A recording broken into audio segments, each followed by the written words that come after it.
Meu irmão, minha irmã, domingo, dia do Senhor, e nós nos encontramos aqui mais uma vez nesse canal de evangelização para refletirmos a palavra de Deus, palavra que é vida, palavra que orienta os nossos passos. Como igreja, o domingo é o dia por excelência que nós nos reunimos para sermos alimentados pela palavra, pelo corpo e o sangue de Cristo. Deixamos a palavra adentrar o nosso coração, assumimos essa palavra como regra da nossa vida. E queremos, durante toda a semana, nos esforçarmos para colocar aquilo que nós compreendemos, aquilo que é palavra de Deus para nós, em prática. E assim nós vamos transformando a nossa vida. Nós estamos hoje iniciando o 32º domingo do tempo comum. Já estamos quase concluindo esse ano litúrgico. Em breve iniciaremos um outro tempo, com o tempo do Advento. Então nós também já vamos adentrando nesse ritmo de síntese de vida, de conclusão, de preparação do nosso coração para um novo tempo litúrgico.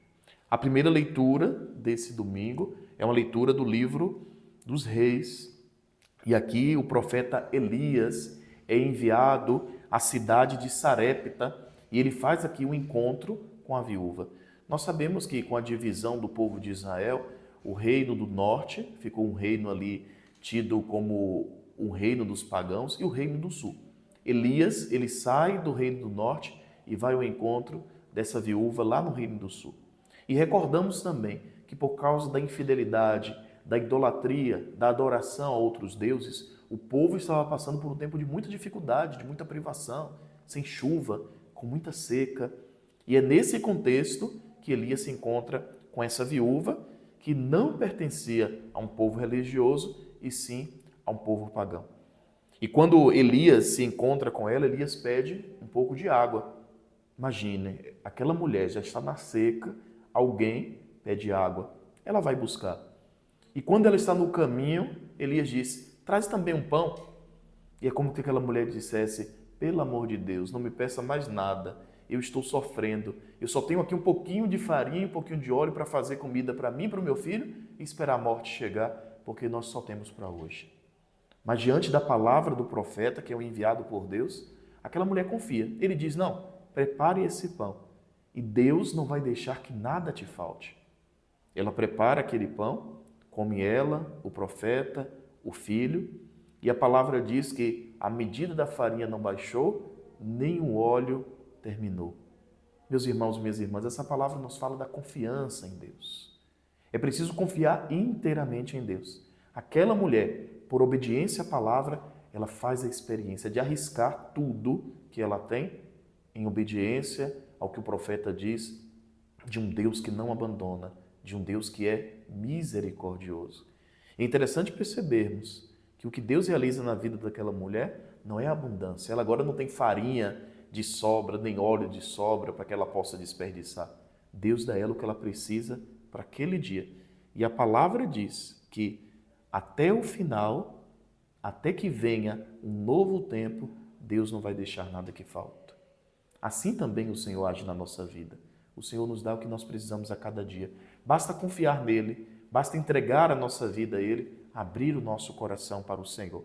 Então, nós nos unimos com o Salmo 145 e rezamos, bendize minha alma ao Senhor, bendize ao Senhor. É a alma que se alegra ao fazer uma experiência de um Deus que é providente, de um Deus que é bom, de um Deus que é misericordioso.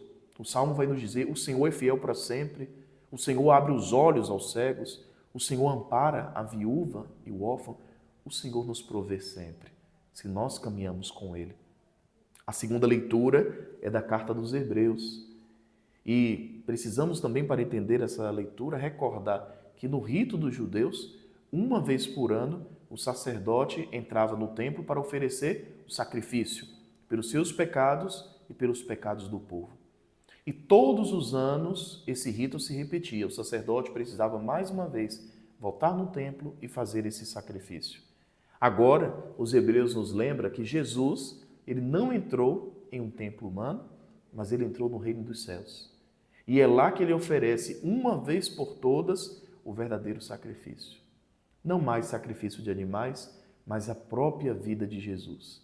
E a vida de Jesus oferecida se transforma para nós graças abundantes. É a misericórdia de Deus derramada sobre nós.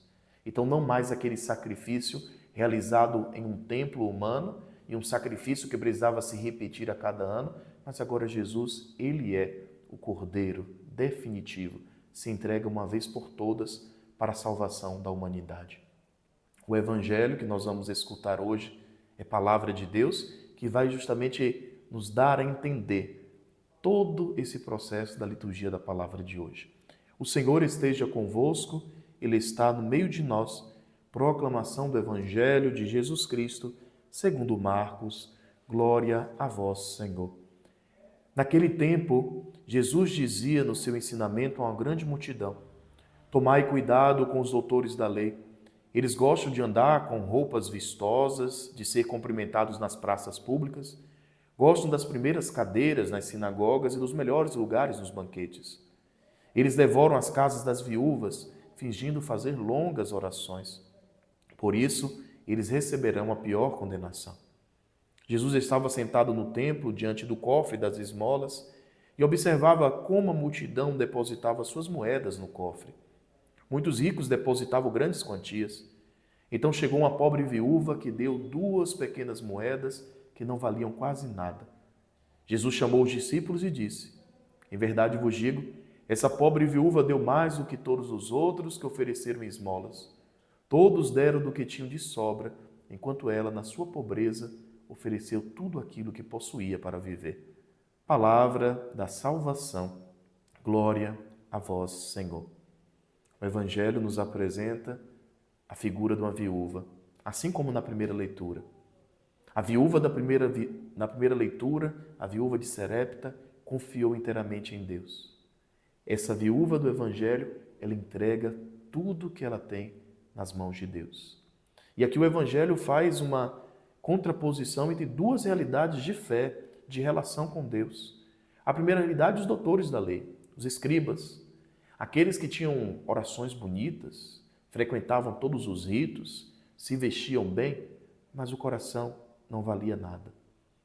E do outro lado, a viúva, pobre, sofredora, com os desafios da vida, ela compreende: eu só tenho Deus. O meu coração e a minha vida eu preciso ofertar inteiramente a esse Deus. Meus irmãos e minhas irmãs, o Senhor nos convida a refletir sobre a nossa própria vida e como nós temos nos relacionado com Ele. Não adianta consumirmos todo o nosso tempo para o Senhor. Não adianta estarmos o tempo todo na igreja. Não adianta doarmos uma quantia financeira se o nosso coração não é dele. O que nós precisamos compreender é que o que é mais agradável ao Senhor é o nosso coração, é a nossa vida. E nós não podemos estar tapeando a Deus. Eu faço isso, eu faço aquilo, eu vou tapeando, mas o meu coração pertence ao mundo. O que eu quero mesmo, o que me satisfaz, são as coisas do mundo. Não. Deus quer a nossa vida. Deus nos quer por inteiros. E nós precisamos ter essa coragem de cada vez que nós nos aproximamos dele, ofertarmos inteiramente a nossa vida. Não o que nos sobra, não o resto, mas tudo. Qual tempo você tem dado a Deus? É apenas o que te sobra? Quando muitas vezes você está cansado e já não consegue nem mesmo rezar? Como que você tem organizado a sua agenda, o seu cotidiano, para que aquilo que vem de Deus, da comunidade, seja prioridade?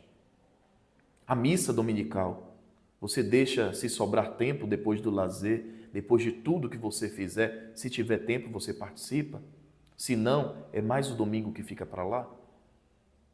Como que você tem realmente reconhecido que Deus, esse Deus, que através de Cristo, como nós ouvimos na segunda leitura, que doou sua vida, que fez o sacrifício de amor por nós, como que você já reconhece que Ele merece o melhor?